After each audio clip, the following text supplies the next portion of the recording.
Oi, gente, tudo bem? Aí, Tá me ouvindo? entrou. Ah, é ótimo. Oi, Oi. Oi, tudo pessoal. bem? Tudo bom? Tudo ótimo. E aí, vamos esperar mais um pouquinho, ver se chega a gente. Não dá um minutinho.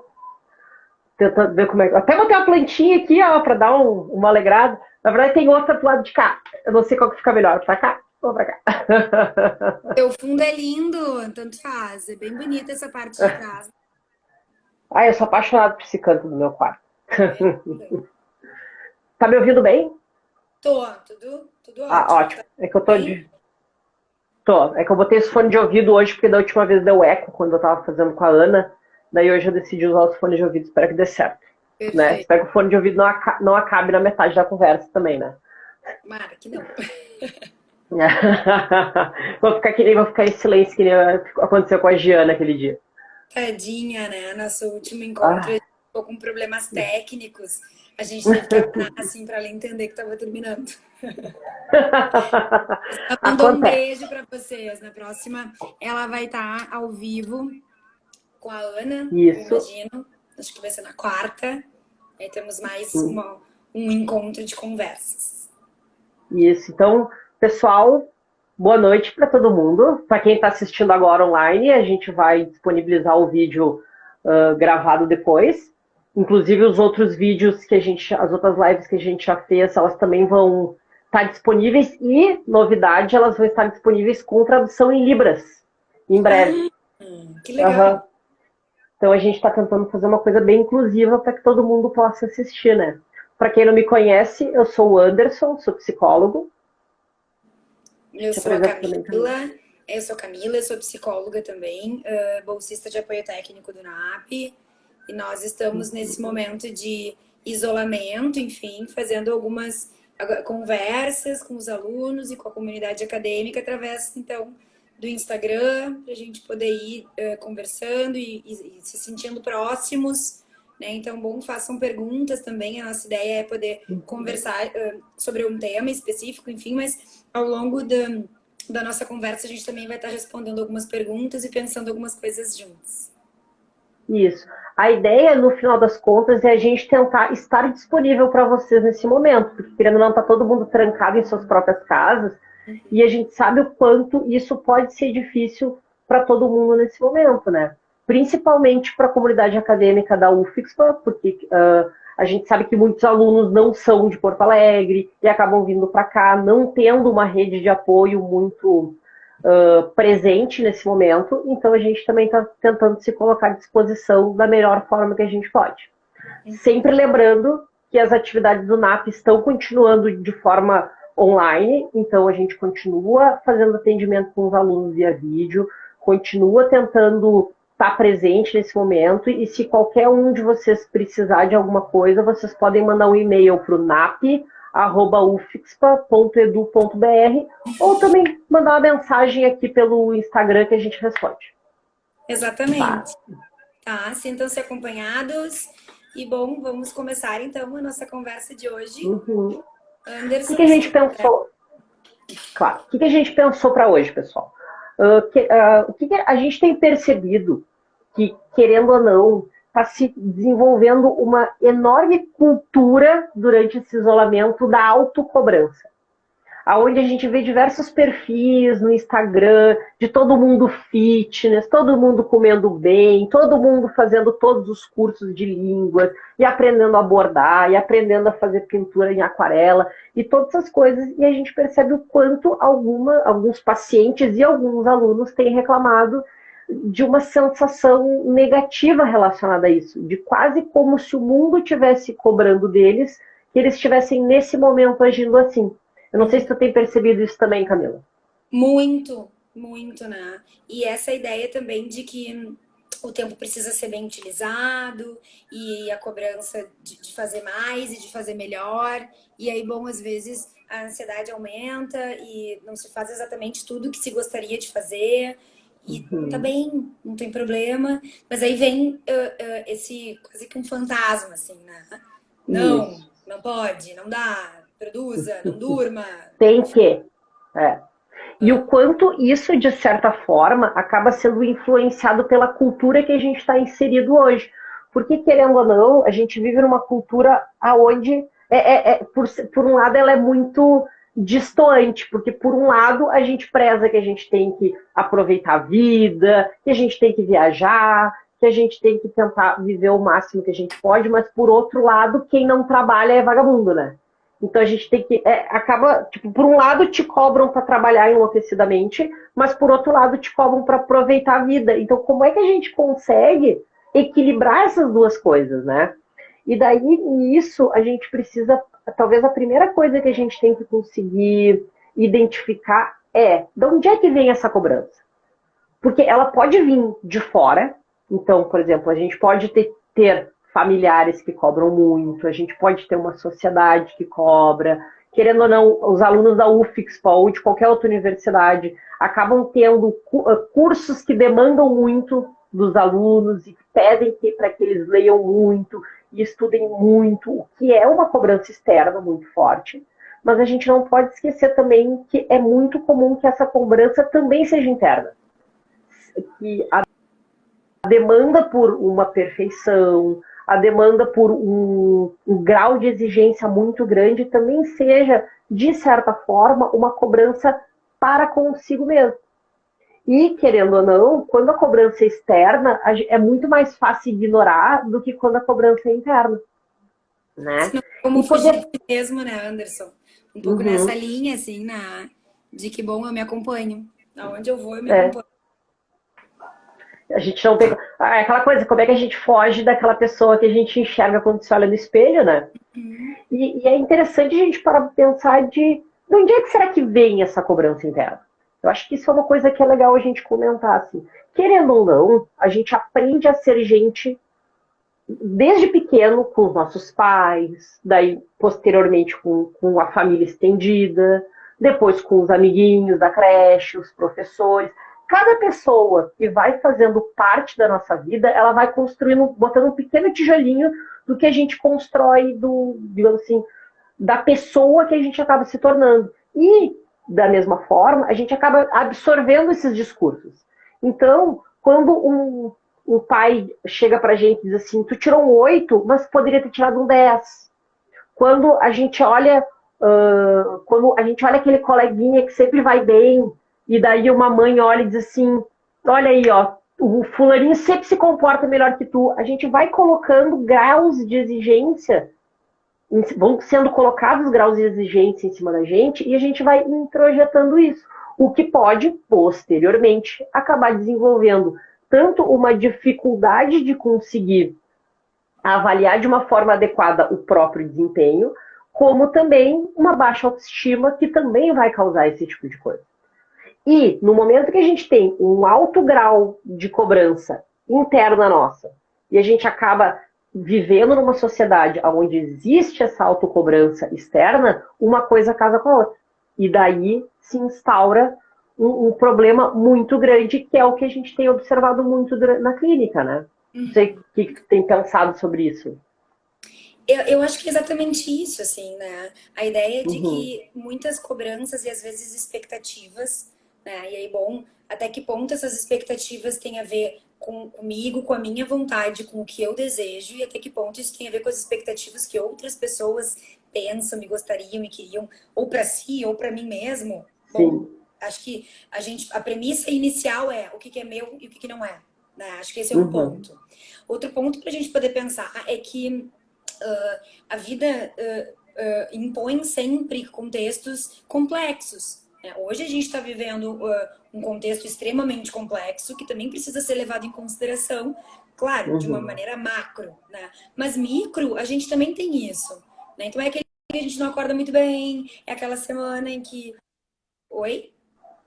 Continua. Já dá uma trancadinha. Aquela semana que a gente não tá muito bem, daqui a pouco briga com uma amiga, briga com um familiar. E isso também tem que ser levado em consideração para a gente poder entender o que é que naquele momento está sendo possível entregar, né? Exatamente. E às vezes a gente escuta na fala assim, eu entendo aquela pessoa, porque afinal de contas, né, ela é humana.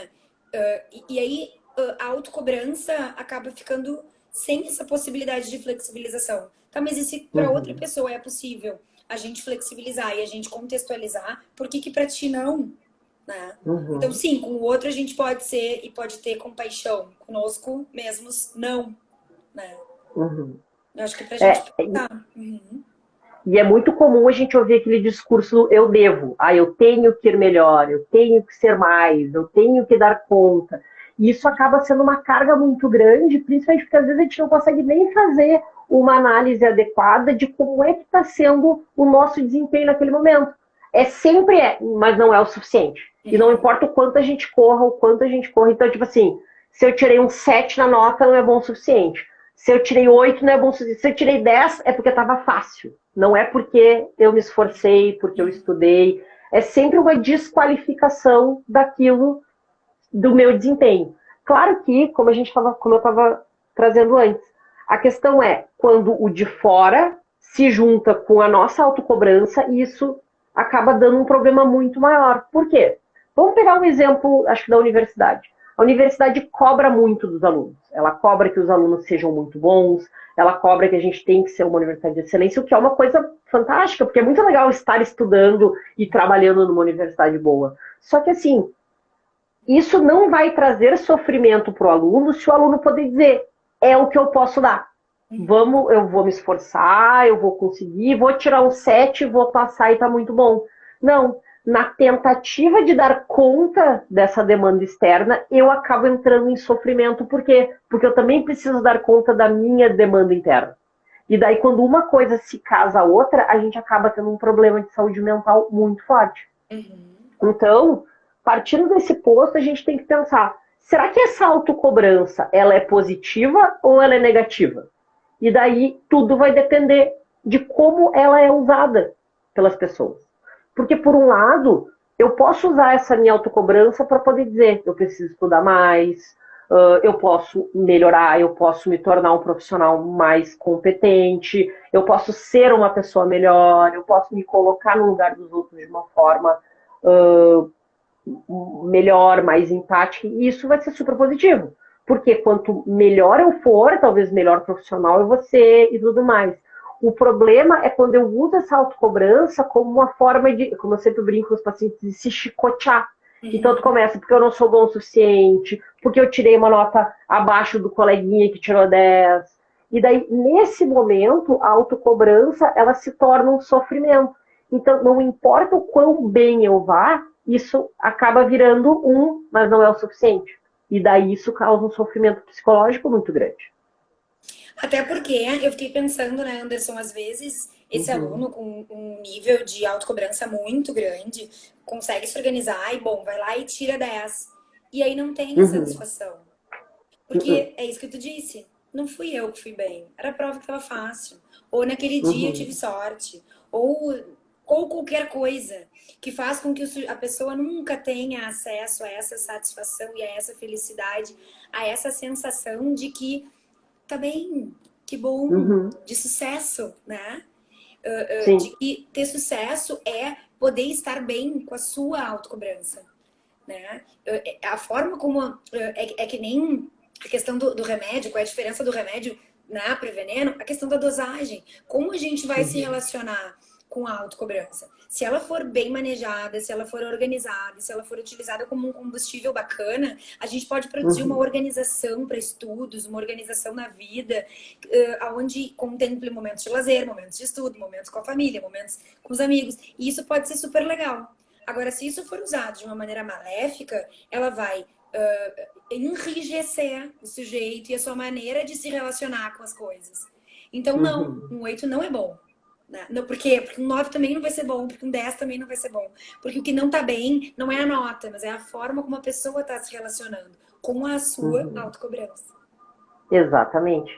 E querendo ou não, acaba sendo um processo no qual é um costume de estar insatisfeito com o seu funcionamento. Então eu estou sempre satisfeito. E daí a pessoa nunca consegue olhar para si e dizer, bah, que legal aquilo que eu fiz. E é interessante a gente parar para pensar que normalmente essa postura é autoimposta. Quando a gente olha para um colega e vê um colega se esforçando, vendo que um colega tirou uma nota ok, tipo um 7,5, uma nota boa para passar, a gente olha, bah, que legal que tu conseguiu, que legal que tu te esforçou, mas isso nunca vale para si mesmo. A gente tem compaixão com o outro, mas a gente muitas vezes tem dificuldade de conseguir ter compaixão consigo mesmo, de olhar para si e poder, eu sempre digo, jogar confete para si mesmo, e poder dizer, bah, que legal que eu consegui alcançar esse objetivo que para mim ele era tão importante. E nesse momento onde o sofrimento se instaura, eu vou me paralisar. E daí eu não vou conseguir avaliar os recursos que eu possuo para poder ir bem ou ir mal numa determinada situação. Eu não vou conseguir me empenhar de uma forma positiva e prazerosa para o desenvolvimento pessoal. Então, o desenvolvimento sempre vai ser um processo doloroso. Eu não vou lidar bem no momento que eu errar, porque toda vez que eu errar, isso vai ser uma prova de quão incompetente ou quão não suficientemente bom eu sou. Então, isso vai acabar se tornando um ciclo vicioso no qual eu sempre vou ser um problemático. E é a partir disso aí que se instaura o sofrimento e muitas vezes diversos transtornos de ansiedade.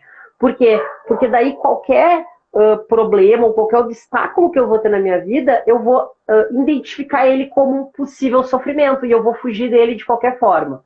E daí os problemas da faculdade, as provas, talvez problemas dos relacionamentos interpessoais, eles sempre vão ser um problema. No final das contas, a gente está falando do meio universitário, mas a gente pode levar isso para as outras áreas. Quantas pessoas não se sentem mal de ir na academia porque não estão em forma? Ah, mas como é que eu vou ir na academia se eu tô gordinha? Tá, mas as pessoas não vão na academia justamente por estar gordinha? Exatamente por isso. Exatamente, porque daí acaba se tornando um problema. Ah, não, mas eu vou tirar... Como é que eu vou ficar lá com aquele monte de gente gostosa na academia e eu aqui fora de forma? E daí a pessoa acaba fugindo de algo que é exatamente o que ela precisa. Uma estratégia de evitação e que a gente sabe que não produz nenhum tipo de resultado positivo, pois a pessoa acaba não confrontando e não se encontrando com o problema ou com a sua questão, né? E aí, bom, não tem como resolver. Isso também acaba aparecendo, por exemplo, até nos relacionamentos interpessoais. Às vezes a gente às vezes no medo, por exemplo, de se machucar, a gente foge de um relacionamento que talvez seja exatamente o que a gente está precisando naquele momento, por medo de que aconteça de novo um histórico de dor muito forte.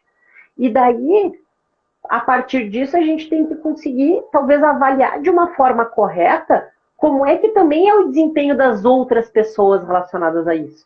E, a partir disso, o quanto a gente acaba subestimando o esforço do outro e achando que para o outro é fácil e superestimando o resultado. E daí o Instagram e o Facebook e as redes sociais entram muito nessa linha. Por quê? Porque quando a gente, agora, no momento do isolamento, a gente abre, não agora também, acho que no mundo, sempre, quando a gente abre o Instagram e daí olhar, todo mundo tá comendo bem, então é aquela salada, aquela comida fit, sempre se alimentando bem, e daí a gente olha, abre a geladeira, arroz e feijão. Ou não, uma lasanha, aquela pizza de ontem. A gente olha todo mundo fazendo exercício físico e levantando peso e usando os filhos como peso para fazer bíceps, alguma coisa assim. Não, e eu tô aqui que dizem assim, fulano de tal fez o seu primeiro milhão antes dos 25. Fulana de tal fez o seu 10º milhão antes dos 30. Tá bem legal para ela, né? Sim. E que traz à tona, eu acho que tudo isso que o Anderson tá dizendo, e ele vai, enfim, a gente vai retomar, que é a ideia de que quão real isso é, quão não é. Sim, a pessoa talvez tenha feito 1 milhão antes dos 25, e isso pode ser um baita mérito da pessoa, mas o que ela teve que abrir mão também para fazer essa construção, né? O quanto ela não teve que abdicar de uma série de outras coisas que para aquela pessoa não era importante, em prol desse primeiro milhão que era naquele momento muito importante. E que eu acho que também abre um leque pra gente pensar sobre uma outra coisa que eu tava escutando o Anderson e pensando, que tem a ver com os aspectos, assim, da vida de cada um, né? Tem pessoas que são muito boas em algumas coisas e não são tão boas em outras coisas. E a questão da autocobrança também passa por uma questão de autoconhecimento e de compreender como é que eu sou com um determinado elemento, assim. Então, pensando num exemplo raso, mas para a gente poder usar como um exemplo maior depois, assim.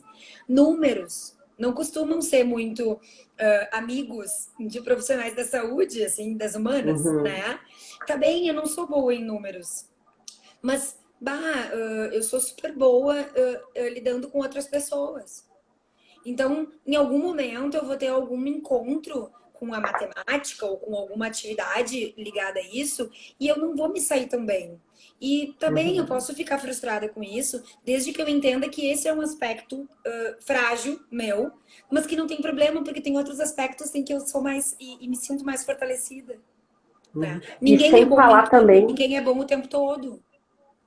E sem falar também, Camila, que se eu não me dou conta desse problema meu, eu não posso fazer nada para tentar dar conta dele.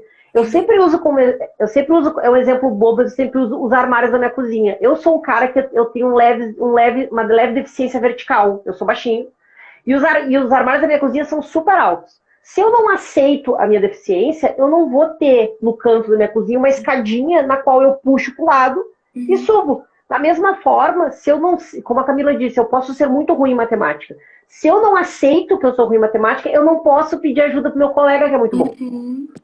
E poder aceitar que tá tudo bem não saber tudo. Né? Porque um vai ser bom em empatia, o outro vai ser bom em matemática, o outro vai ser bom em biologia, e assim, e a gente vai fazendo amigos e formando uma rede que pode dar conta de tudo. E todo mundo é bom em alguma coisa, assim como todo mundo não vai ser muito bom em alguma coisa.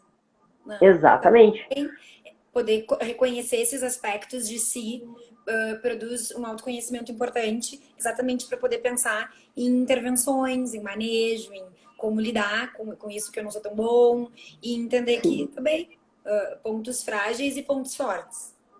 Isso. E daí a gente entra na questão de que no Instagram eu só vou mostrar o que eu sou bom.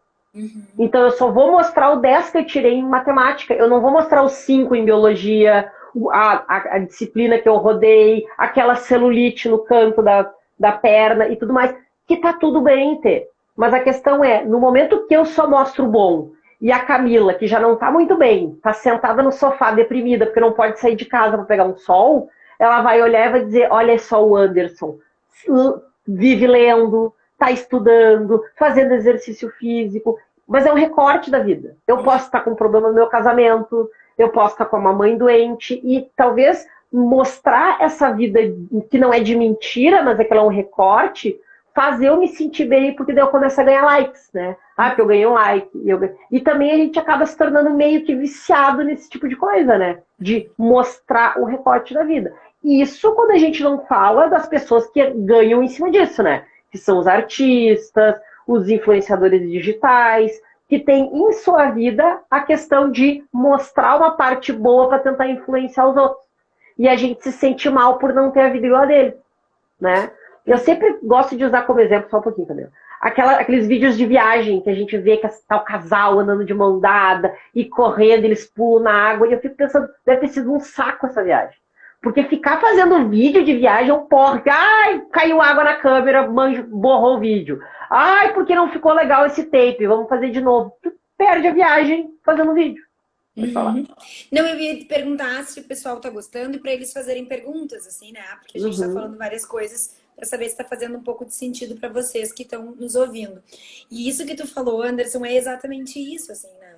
Daí, bom, aquela foto daquele prato maravilhoso. Quanto tempo as pessoas ficaram no restaurante esperando? Será que realmente estava legal? E da viagem, bom, e os mosquitos, e o calor, e como é que foi, o quão difícil foi chegar até lá, né? Então, assim, o que é isso que a gente está dizendo? É o que não tá ali naquela foto, é o que não tá ali naquele vídeo, mas é o que com certeza tá na vida da pessoa. Porque tá na vida de todo mundo, né? E pra gente não, pra gente cuidar na ideia de qual é também a realidade que a gente está se relacionando, né? A realidade desse recorte, que é isso que o Anderson está dizendo, pegar um vídeo, pegar uma foto, botar um filtro, fazer uma edição, ou, bom, da vida, né, da pessoa, com seus altos e baixos, com suas coisas boas e ruins. E nesse momento estamos vivendo um momento complicado, assim, porque estar em isolamento físico, estar muitas vezes longe de pessoas que se gosta, ou às vezes estar perto de pessoas que se gostam, mas que com a rotina muito diferente também fica mais difícil. Tudo isso faz parte, né? Uhum. E daí a gente tem que pensar o seguinte: talvez vão ter pessoas melhor que a gente em algumas coisas. E tá tudo bem. A gente não é obrigado a ser o melhor. E tá tudo bem não ser o melhor. Por mais que a gente venda essa imagem de eu tenho que ser o melhor psicólogo, eu tenho que ser o melhor médico, eu tenho que ser o melhor fonoaudiólogo. Pessoal, a gente não pode esquecer que isso tem um preço. Uma pessoa que decide ser a melhor profissional na sua área, talvez ela não consiga dar atenção para os filhos dela. Talvez ela não consiga ir na festa no final de semana para poder aproveitar e dançar com os amigos. Talvez ela tenha que ir morar na Austrália e deixe a mãe sozinha, que é filho único, aqui. E tudo depende de valores. Tem pessoas que a profissão é muito importante. Outras pessoas vão ter outros valores que também são importantes. Seja família, seja amizade, seja o hobby. Porque vai ter pessoas que não vão querer abrir mão de ir pescar no final de semana, de jogar videogame no final do dia, de poder assistir a série do Netflix e comentar com os amigos sobre o final do Game of Thrones. Qualquer coisa. E tá tudo bem. Porque a gente tem que pensar qual que é o preço que a gente está disposto a pagar para alcançar certos objetivos. E, nesse ponto, poder pensar o quão bem sucedido eu preciso ser para ser feliz. Por exemplo, será que para ganhar o meu primeiro milhão com 30 anos, será que eu vou querer trabalhar 60 horas semanais? Será que eu vou querer não sair com os meus amigos e tudo mais? Eu lembro que volta e meia tem aquelas imagens assim que o pessoal roda. Trabalhe enquanto os outros dormem, estude enquanto os outros vão na festa. Não! Dorme enquanto tá todo mundo dormindo, sono é importante. Vai na festa junto com os teus amigos, porque ir na festa também é importante. Não necessariamente o sucesso profissional vai ser a coisa mais importante nesse momento. E quando a gente daí trazendo de volta para esse momento que a gente está tendo agora, quando a gente está num isolamento social, com uma doença extremamente complicada lá fora, tá sentado no sofá triste, tá ok. A gente não sabe o que vai acontecer, a gente não sabe quando é que a gente vai poder sair tranquilo pra rua de novo. Então, estar chateado e querer ficar em casa comendo um balde de brigadeiro, com pipoca com brigadeiro em cima, porque eu tô chateado, tá tudo bem. Não é talvez a melhor estratégia de enfrentamento, talvez não seja, mas é que eu consigo hoje. Talvez amanhã eu tente uma melhor. Ok, eu posso tentar. Daí esse é o ponto.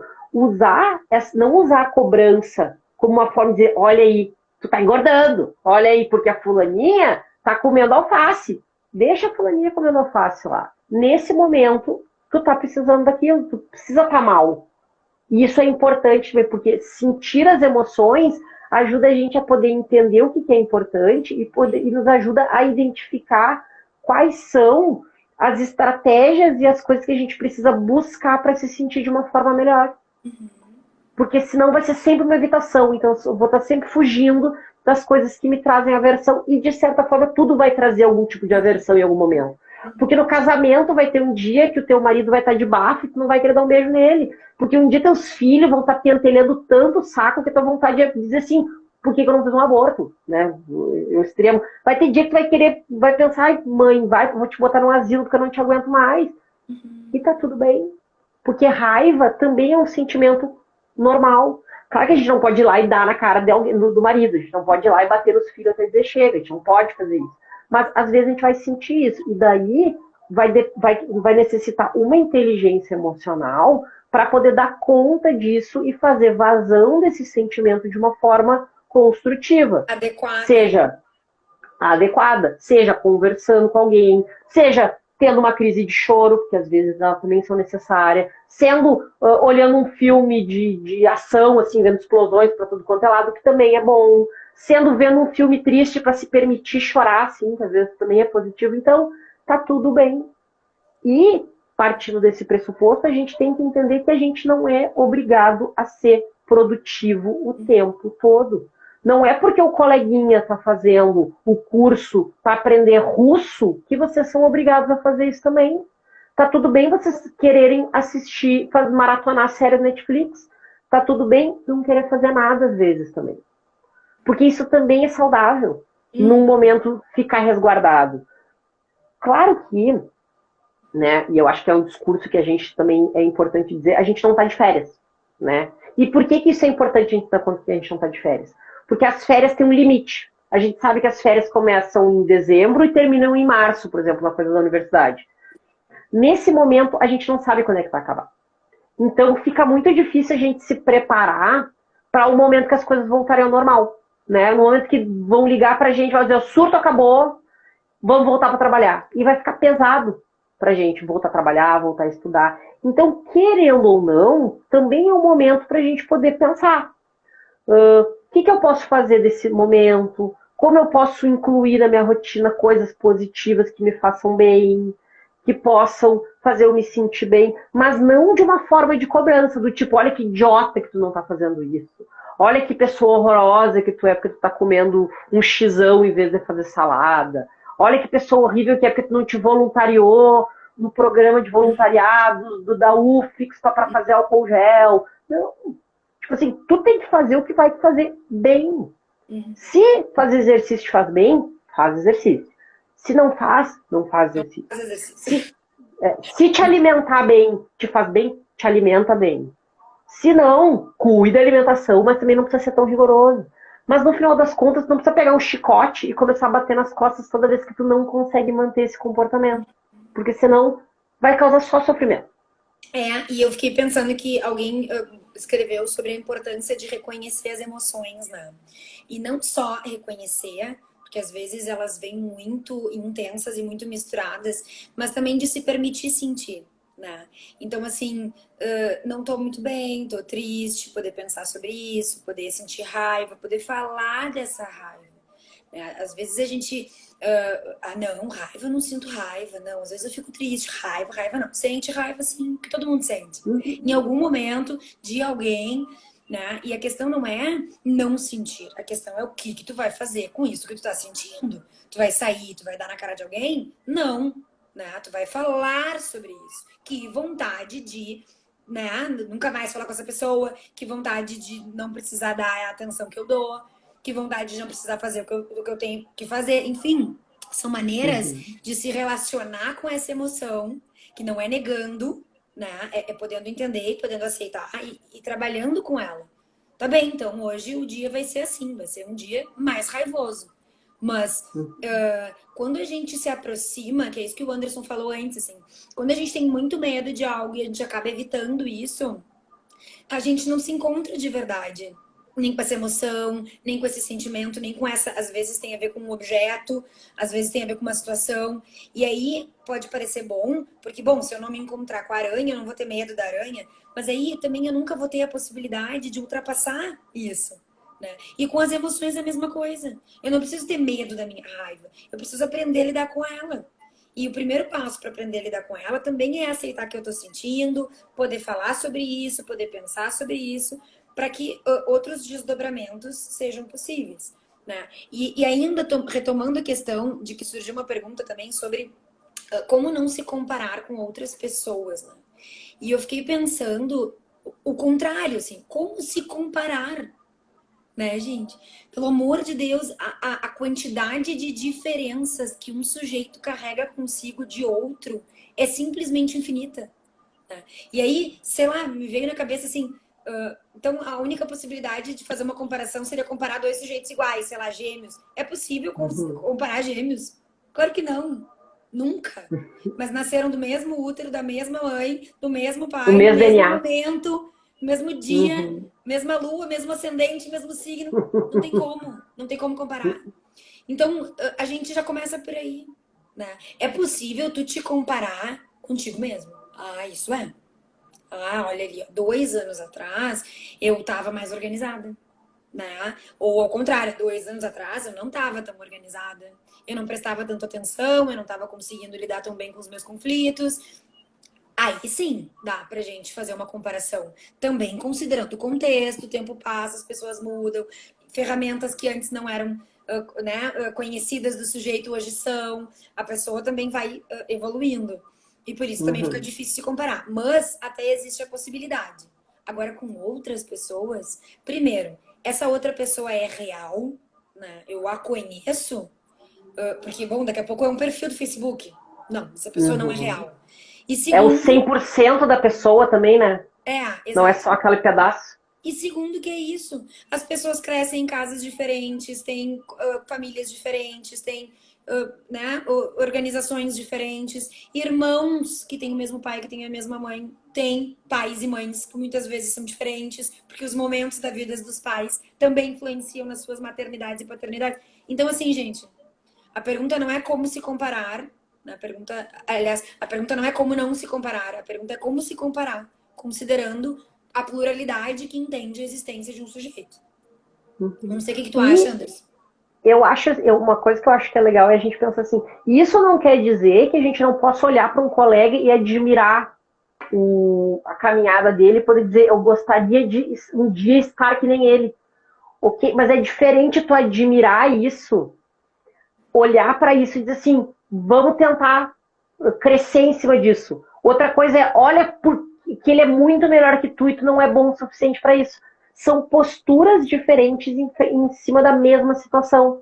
Porque daí, nesses momentos, a gente não... Porque quando a gente endeusa alguém e se inferioriza, a gente não consegue ver o quão difícil foi para aquela pessoa também chegar lá. E que também vai ser difícil para ti e a gente vai ter que...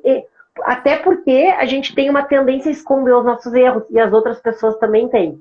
Então a gente só vai ver as vitórias da outra pessoa. A gente não vai ver todos os erros que ela precisou fazer para alcançar esse objetivo que ela quer. Então, óbvio que a gente também pode dizer, eu quero chegar no mesmo local que ela. Mas a gente tem que ver a partir da nossa perspectiva de vida. Porque só a gente sabe como é dolorido ser a gente mesmo e quanto é bom ser a gente mesmo. Outra coisa que a Camila falou que eu fiquei pensando, voltando um pouquinho sobre as emoções, é uma coisa que a gente tem que cuidar também, é que tem algumas emoções que a gente não se permite ter. E isso tem a ver, às vezes, até com a cultura. Por exemplo, o bom e velho discurso de homem não chora. Homem não pode chorar. Mas homem pode ir lá e quebrar o cara que pegou a namorada dele, vamos dizer assim. Ou que deu uma olhada. Mas ele não pode se permitir ficar triste porque a namorada abandonou ele. Mas ele pode expressar raiva. A raiva tá tudo bem. Mas no final das contas, às vezes não é a raiva que a pessoa tá sentindo. A pessoa tá sentindo tristeza. Mas como é mais fácil e mais socialmente aceito expressar raiva, então eu vou expressar raiva. Só que isso não vai me satisfazer. Isso não vai me ajudar a lidar com aquela situação. Da mesma forma, para as mulheres, às vezes, é o contrário. Tá tudo bem chorar, porque a mulher pode ser sensível, mas sentir raiva não. Por quê? Porque deveria uma barraqueira, né? Porque deveria uma mulher barraqueira, faz barraco, não sei o quê. Toda a emoção é válida.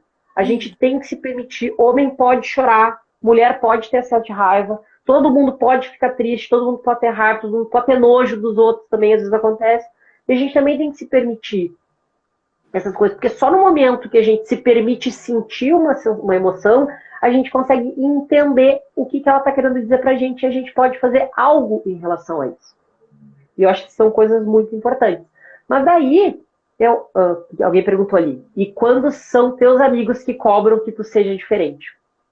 Acho que é complexo, né? Porque daí a questão é, será que é só porque alguém te cobra algo que tu tem que aceitar essa cobrança ou aceitar esse papel que os outros impõem para ti?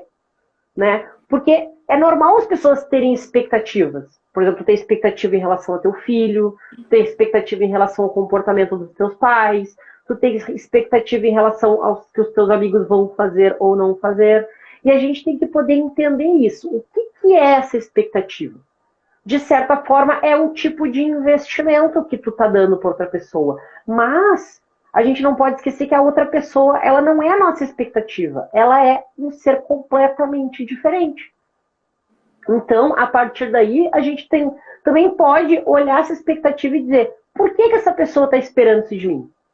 E se eu vejo que isso não condiz com a minha pessoa, eu posso dizer, tá tudo bem tu esperar isso de mim, mas eu não vou fazer. Eu não quero. E daí a outra pessoa tu vai ter que lidar com a frustração de não dar conta das expectativas dos outros e o outro vai ter que dar conta de tu não dar conta das expectativas dele. Vai ter duas frustrações aí, vão ter. Mas a vida é feita de frustrações, pessoal. Quando a gente está no supermercado com 4 anos e a mãe da gente diz pra gente, não vai pegar esse chocolate porque tu não pode, e daí tu vai te atirar no chão e começar a gritar, isso é uma frustração. E a tua mãe fez certo em não te dar aquele chocolate. E tá tudo bem. E dói, uma frustração dói, e frustrar o outro dói, óbvio que dói. Mas faz parte da vida, a gente cresce em cima dessas frustrações. E é no momento que a gente aceita a frustração que a gente percebe que errar tá tudo bem. Que a gente percebe que a gente precisa de muito esforço para crescer e conseguir alcançar as coisas que a gente quer. Quer falar alguma coisa, Camila? Não, eu fiquei pensando que exatamente nessa mesma linha, assim, sobre essa pergunta, eu acho que talvez valesse a pena escutar, né, quais são os apontamentos de um amigo, se for um amigo que é uma pessoa importante, que tem uma importância na tua vida, escutar e poder pensar. Porque, sem dúvida, às vezes a gente tem algumas coisas que quem está de fora percebe mais. Considerando que um amigo é uma pessoa querida, talvez pode fazer apontamentos, inclusive, que façam muito sentido para o nosso desenvolvimento, para o nosso autoconhecimento, enfim, e crescer, né? Mas eu acho que é isso que o Anderson disse, poder pensar que, bom, isso que o amigo apontou, eu acho que faz sentido para mim, vou tentar rever, vou ver como é que eu consigo, quem sabe, fazer um pouco diferente. Ou, bom, isso que o amigo apontou é uma característica minha e algo que eu entendo até como uma qualidade, não sei, né? E que, bom, apesar de gostar muito do amigo, isso não faz sentido para mim, né? Na ideia de que o amigo, né, a fazer um apontamento, vale sim uma reflexão sobre, mas não se o amigo apontou tem que mudar, ou se o amigo apontou não tem que mudar. Acho que se uma pessoa importante faz um apontamento a respeito de um comportamento, a respeito de um hábito, vale a pena a gente refletir. Afinal de contas, é uma pessoa que a gente gosta, que gosta da gente. Mas refletir não significa acatar, né? Exatamente. Mas também não significa não. Enfim, eu acho que vale essa flexibilidade, assim, de poder pensar sobre. E aí, bom, poder decidir se vale a pena mudar ou não, se isso faz sentido para mim mudar ou não diante desse apontamento. Exatamente. Porque no final das contas a gente se constrói nas relações. Então poder entender por que esse meu amigo está esperando isso de mim. Será que talvez ele não consiga entender que isso não faz parte de mim? Ou talvez ele esteja vendo uma coisa que eu estou fazendo muito errado e que seria melhor. Vai depender muito de situação para situação. E daí nesse momento e daí justamente por isso a gente não pode ignorar essa sensação de desconforto. A gente tem que conseguir entender ela para poder ver. Ele tá esperando isso de mim, mas eu não sou assim. Então tu vai ter que dizer, tá tudo bem te esperar de mim, mas eu não sou esse. Eu sou outra pessoa. E eu sou essa aqui que tu tá me vendo. E voltando daí para a questão da autocobrança, então a gente poder pensar, né? Tanto nesse momento de isolamento, quanto no posterior a isso, no nosso dia a dia, como é que a gente pode fazer essa vontade de crescer ou essas metas que a gente tem de uma forma construtiva, né? Como usar isso de uma forma legal? Eu acho que a primeira coisa que a gente tem que pensar eu tenho que ter metas claras do que eu quero fazer. Então, se eu quero passar na prova, na cadeira da faculdade, eu tenho que pensar qual a nota que eu preciso. Será que precisa ser 10? Pode ser 7. Então, por que eu tenho que estar sempre correndo atrás do 10? Se eu posso tirar um 7. E, digamos que a gente resolva colocar uma meta, tipo, eu quero tirar 10 em tudo, poder avaliar qual é o preço que eu vou ter que pagar para tirar 10 em tudo. Será que vale a pena pagar esse preço? E, nesse momento que a gente faz essas escolhas, poder pensar o que é realmente importante para mim, o que vai me fazer feliz? Vai ser o 10? Ou vai ser tirar um 7 e ir na festa com os meus amigos no final de semana? É tirar um 8 e passar mais tempo com meu filho em casa. Poder construir isso com calma. E no momento que eu alcançar essa meta, fazer a segunda coisa que é importante, que é comemorar as vitórias. É literalmente jogar confete em cima da gente. Daí vocês vão dizer, mas isso é arrogante, pessoal. Não é arrogante. A gente tem que conseguir comemorar as nossas próprias vitórias. Porque senão não vai ter motivo para seguir em frente. E, principalmente, poder fazer isso com a gente mesmo, não esperar esse reconhecimento do outro. Porque senão a gente fica num ciclo eterno de eu faço isso pelo reconhecimento do outro. Eu faço isso para minha mãe me elogiar, eu faço isso para jogar na cara do meu amigo que eu sou melhor que ele. Eu faço isso pro meu chefe, para promoção. Não. Eu faço isso para eu me sentir bem. É para eu me olhar no espelho no final do dia e dizer parabéns. E poder dizer isso para si mesmo. Faz quanto tempo será que vocês que estão aí nos assistindo não olham no espelho e dizem parabéns por ter alcançado essas coisas? Eu tenho certeza que deve fazer bastante tempo. Então, quem sabe vamos fazer esse exercício de poder olhar para si e dizer parabéns por ter alcançado esse objetivo, por ter sobrevivido a mais um dia, por tá dando conta desse momento super difícil com o mínimo de estrutura para aproveitar o próximo dia, né? Eu acho que é uma coisa super legal, assim. Sem dúvida. Além disso, não se cobrar demais. Uma coisa é se motivar e dizer, vai lá, tu consegue, eu acredito em mim mesmo, eu sei que eu posso fazer mais, isso é muito bom. Agora, outra coisa é, tu devia fazer isso, tu tem que dar conta, tu não tá sendo bom, isso é se machucar. Isso é pegar um chicote e ficar batendo a gente, isso é ser cruel consigo. E a gente tem que ser gentil, porque no final das contas, se a gente não for gentil com a gente mesmo, quem vai ser? Né? Porque é sofrimento. Além disso, eu acho que é super importante a gente poder aceitar que a gente não vai estar bem o tempo todo. Principalmente nesse momento, mas não só nesse momento. Vai ter dia que a gente vai estar triste, vai ter dia que a gente vai estar na TPM, vai ter dia que eu vou precisar de uma panelada de brigadeiro e tá tudo bem. Tá tudo bem eu não querer postar foto feliz no Instagram. Tá tudo bem eu desinstalar o Instagram e o Facebook porque eu não aguento mais ver as pessoas dizendo que estão bem. Tá tudo bem bloquear aquele ex que eu me sinto mal toda vez que aparece um story dele, porque, não, eu tenho que manter porque é maduro. Não, maduro é respeitar a própria dor. Maduro é poder dizer, isso me machuca e eu não preciso disso pra mim na minha vida.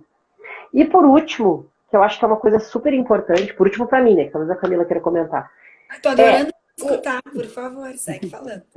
Nesse momento que a gente está passando, não é o momento de botar a vida em dia, pessoal.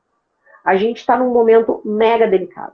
A gente tem 1001 ansiedades e angústias para dar conta. E não é porque a gente está preso dentro de casa que a gente tem que botar as leituras da faculdade em dia, que a gente tem que botar as finanças em dia, que a gente tem que apostar na bolsa, que a gente tem que emagrecer aqueles 10 quilos que a gente precisa para estar dando conta, que a gente precisa limpar a casa. Não. Se a gente não está com energia para fazer isso, a gente não precisa. A gente pode aproveitar esse momento para isso? Pode, contanto que isso nos faça bem. Se a gente se sentir bem limpando a casa, a gente vai limpar a casa. Se a gente vai se sentir bem lendo os livros da faculdade, a gente vai ler. Se não, a gente não vai fazer isso. A gente vai ficar em casa, sentado no sofá, aproveitando a própria dor, que também é importante. E se permitir sentir isso. Porque senão é uma ode à produtividade que ninguém vai dar conta. E aí, Camila? Reflexões? Eu acho que é exatamente isso, assim. É uma ode à produtividade que ninguém vai dar conta, porque ninguém dá conta. Né? E o Anderson estava falando, assim, em algum momento, e se eu escolher tirar 10 em todas as cadeiras, qual é o preço que isso vai ter? E eu diria que isso não é real, que isso não é possível, né? E que isso não é uma meta factível. Porque isso também é algo que a gente tem que pensar na hora que a gente estabelece as nossas metas. O quanto elas são possíveis e o quanto elas são aplicáveis. Porque senão também vai gerar sofrimento. Eu vou decidir abrir mão de absolutamente todas as outras partes da vida para tirar 10 nas 12 cadeiras que eu faço e não vou conseguir. E aí vou me sentir incapaz, improdutiva, insuficiente. Mas não é porque eu não sou boa o suficiente, mas é porque a meta que eu estabeleci é irreal, é impossível. E não é impossível para mim, que sou insuficiente, que não sou boa. Ela é impossível para todo mundo, né? Eu acho que esse é um ponto importante pra gente pensar, assim. Além disso que o Anderson disse. Se nós não formos flexíveis e carinhosos conosco, quem vai ser? Né? Então não tem problema a Mariazinha errar, mas eu não posso. Se eu consigo ser tão complacente, se eu consigo entender o outro, por que eu não vou fazer isso comigo? Né? Por que o peso para o outro é um e o peso para mim é outro? Como assim? Né?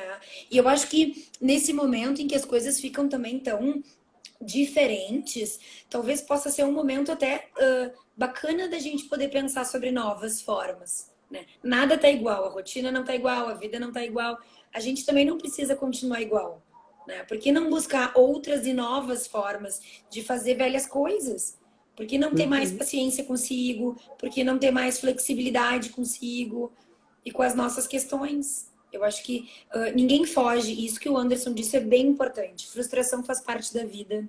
Ninguém foge da própria dor, nem das suas próprias questões, porque a gente sempre se acompanha, né? Onde a gente vai. E o que de mais importante e precioso a gente pode ao longo da vida é aprender a lidar com a gente mesmo, né? E isso também passa por identificar as nossas emoções, aprender a lidar com elas e sim a ser mais carinhoso conosco, né? Consigo mesmo, enfim. E bom, poder entender que essa cobrança, essa autocobrança, muitas vezes subentendem metas irreais. E que bom, se elas são irreais, se elas são ideais, elas não foram feitas ou pensadas para serem alcançadas. Né? Eu acho que isso já traz um alívio assim, pra gente. Acho que sim.